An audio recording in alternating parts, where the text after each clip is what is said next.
Welcome to the Betterment Lectures. My name is Dr. Dorian Miners, and if there is one thing I've learned as a brain scientist, it's that there is no instruction manual for this device in our head. But there are patterns of thought, patterns of feeling, patterns of action, because that's what brains do. So let me teach you about them. One pattern, one podcast, and you see if it works for you. So today I want to talk about something a little bit different from the usual brain science fair or the other stuff that I teach here at the Academy. I want to talk about infrastructure. And specifically, I want to talk about a dead theory from political science that I think describes modern life a little bit better than any of the live ones. Now, I should say, as I always do, that this is my own perspective, nothing to do with my day job at Sandhurst, just Dorian doing his little podcast. But today I want to talk about a theory called hydraulic despotism, proposed by a guy called Karl Wittfogel in the 1950s. And I'll be upfront, it was absolutely savaged by his peers, and rightly so, because it has some real problems.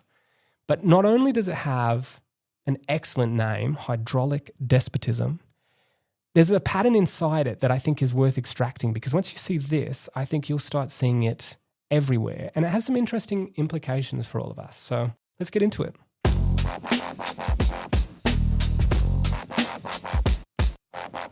So here's the basic idea. People need water, not just as a basic need, but also because it allows us to lean in to agriculture, right? With a rich flow of water, you can irrigate your crops. And so where water flows, you're going to find more people congregate around that water. And as populations grow, you're going to find that infrastructure grows to support those populations. And where infrastructure grows, mobility is going to drop because people become more reliant on these conveniences, the goods and services to support the size of that community. And so at some point, and this is the key move that Wittfogel makes, is that the organization, the government that controls the water at that point that mobility starts dropping, have the capacity to become a despot, because if they were to take the water away, people wouldn't just be able to move, they would face death. So whoever controls the water has total control of the people. So this is a thesis that he wrote about, in very brief terms, in his book, Oriental Despotism. And he explained, or argued, I should say, that this explained the historical empires of China, of Egypt, of Mesopotamia and pre-Columbian Peru. All these ancient empires arose because somebody figured out irrigation and then used this as this lever to become despots, to become a tyrannical force. In contrast, he'd like to point out, you had these enlightened Europeans elsewhere who had this beautiful system of feudalism where people were free. Incidentally, they were starving, but at least they were free. And here come the sort of problems with Wittfogel's thesis, not just that the comparison to European feudalism doesn't seem like quite the comparison he thought it was, but also that the examples that he picked were not really demonstrating what he thought they were demonstrating. The causality often ran backwards, so a lot of successful states built irrigation. It wasn't that irrigation led them to take control of a group of people. And also, plenty of actually despotic states didn't bother with irrigation at all. And if you look at the history of the man, the whole thing was fairly transparently motivated by a shift from being a committed communist to a committed anti-communist. So he was really trying to explain why the Soviet Union and China were the way they were, and he sort of worked backwards from the conclusion. So his theory of hydraulic despotism sort of died in the water. Nobody serious is citing Wittfogel approvingly. It's a dead theory, and that's where most people leave it. But if you're a cynic like me, you hear something like this, controlling the water means controlling the people, and you start looking around at the way that we live our lives with a bit of a raised eyebrow. So we're going to do some, what would you call it, an autopsy on Wittfogel's theory. Put aside the specifics about ancient irrigation. The insight that I think is kind of interesting is that any resource that flows through increasingly centralized infrastructure, when it becomes essential and non-substitutable, right? You can't just go and get it somewhere else. As soon as you reach that point, then whoever controls it controls you. And once you frame Wittfogel's theory like that, you start seeing hydraulic resources everywhere. So start with the obvious one, actual water. Here in the UK, Thames Water has something like a £20 billion debt pile. They can't even manage the literal water resource. So that's a bit embarrassing for the metaphor, but it does rather prove the point. Or you could think about energy. So hydrocarbon fuels, electricity, gas. These things are controlled by relatively small and relatively centralized forces. And it's really evident in the resistance that we face trying to move from these products for energy to more modern products for energy. The infrastructure makes it very, very difficult to change. Or Russia's activity in Ukraine demonstrated this almost overnight. You had global food insecurity because grain, another flowing resource, another sort of hydraulic resource that flows through centralized infrastructure, was suddenly being controlled by a conflict. You can also think about communities, and I've written about this a couple of times, about rising rates of loneliness, about the sort of whittling away of familial connections. And I'll link to those articles in the show notes. But the short version is that we increasingly outsource all the things we used to do for each other to organizations, both governmental and non-governmental. And a lot of the problems that we have in terms of mental health and well-being are because the infrastructure we outsourced it to is becoming increasingly fragile, particularly in a changing political environment. Or you could think of social media and other kinds of digital communication. So your links to your friends and your family flow through just a handful of companies. You have Meta, you have Google, you have ByteDance. And so this aspect of your relationships are subject to what I'd call hydraulic conditions in the same way that Wittfogel was worried about the despotic civilizations he cared about. If Meta decides to change how its algorithm works tomorrow, your ability to maintain your connections to your friends changes. And I think that this is one of the things that we detect that's so problematic about social media, not just the content it feeds us, but how little control we have over how that content is fed to us. And you can keep going. You got payment processing. There are just a handful of processes that control almost all of the flow of money. And you can't really run a business without them. Visa, MasterCard, Stripe. And recently this was a problem with PayPal, who I think kicked all sex workers off their platform or something like this. I'll see if I can find a link to clarify what happened there. But this is exactly the kind of hydraulic control that springs to mind when I was reading Hydraulic Despotism. AI compute is another example that springs into mind. And the absurd Nvidia valuation tells you everything that you need to know about who controls access to the resources that are going to shape whatever comes next in this new changing face of knowledge work. And you can keep going even further. You've got medicine and medical aid, or data storage, or cloud infrastructure. All of these things are these flowing resources that have become centralized and increasingly non-substitutable.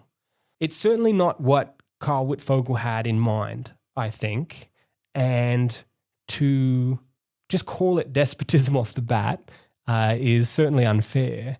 But I think it's an interesting pattern, because one of the things that I'm very interested in is mental well-being. And there is an enormous correlation between mental well-being and a sense of controllability. And this is an old theory now.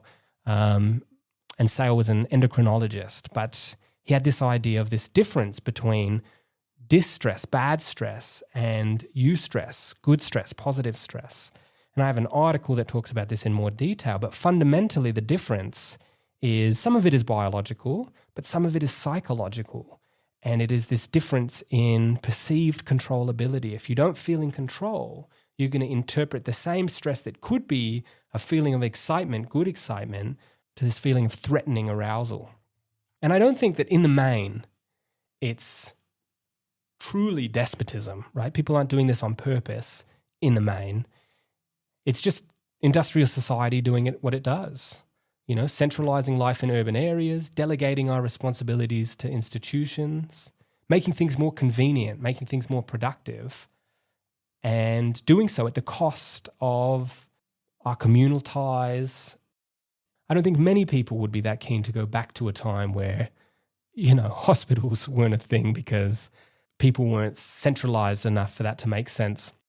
But I think there is something that we can do about it from a mental health perspective that certainly makes this different from Wittfogel's interpretation of it, because we often actively participate in relinquishing this control. The delegation is convenient. And when it comes to technology, because it's so difficult to understand, we happily hand it over. And we don't have to. We don't have to use Meta for our social connections. But it's easier than the alternatives. There's a reason why not many people ended up migrating to Mastodon when Twitter started getting wild. You know, and we don't have to use a particular cloud provider, but migrating once you're in the Google or the Apple ecosystem is very difficult. And it's not just convenience. There is also an element of coercion here. And it's not the coercion that Wittfogel's ancient subjects suffered from, coercion by threat of death. It's coercion by marginalization. You know, try and migrate your friends from WhatsApp to Signal and see how many people join you there. So if you don't buy into the infrastructure, you're going to miss out. It's a softer coercion, but the endpoint looks awfully similar.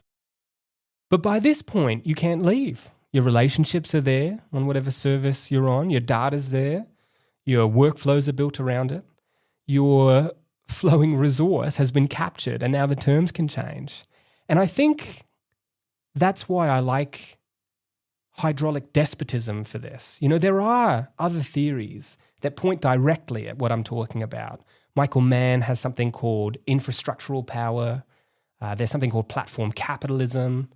Callon has something on obligatory passage points from actor network theory, or even the essential facilities doctrine from antitrust law. All of these things describe what I'm talking about.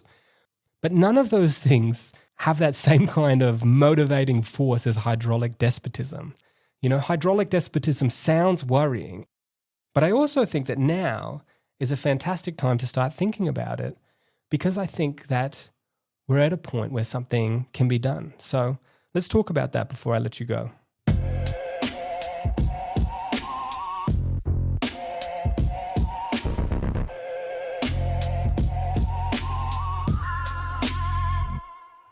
So, hydraulic despotism, a more worrying name for a thing better described elsewhere. But I don't just want to leave you with the worry, because unlike Wittfogel's ancient imagined subjects who really couldn't leave, we do have alternatives. Now, Cory Doctorow works at the Electronic Frontier Foundation and gave a talk at the 39th Chaos Communication Congress, fantastically named Congress, in early 2026, where he describes what I'm about to talk about in great detail. I think that article is well worth reading, and I'll leave it in the show notes. But essentially, you have a lot of forces aligning against this kind of hydraulic control now in a way that it hasn't really been in previous years. So not only do you have people in the digital rights space who've been harping on about this for long enough that governments are starting to do something about it, you also have tech entrepreneurs who are trying to raid big tech's margins on the rise, particularly with AI. And then you've got national security hawks increasingly worried about our dependency on concentrated infrastructure because of the way the global stage is changing. So this concern isn't fringe anymore. It's starting to become a mainstream concern. And Doctorow is also excited about some of the changes in the legal landscape. Anti-circumvention laws exist in almost all jurisdictions that criminalize modifying devices without the approval of the manufacturer. The US often will make these a condition of a trade agreement.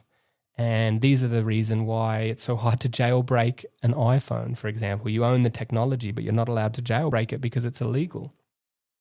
Doctorow thinks that now, with trade agreements being weaponized, that these kinds of pressures might go away and people might start building software that allows you to have more independence. But I don't think that we have to wait for these changes.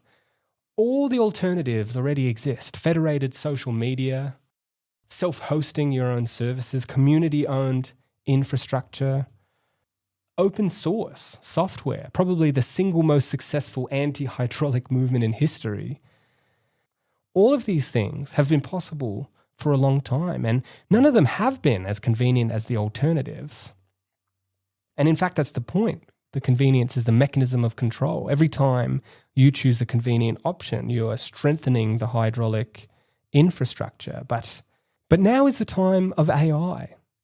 And I think the landscape looks very different, because where once you'd have to figure out these complicated things yourself, now you have the opportunity to have AI walk you through this alternative landscape to help you take back control of these hydraulic resources and move you away from the infrastructure that controls it.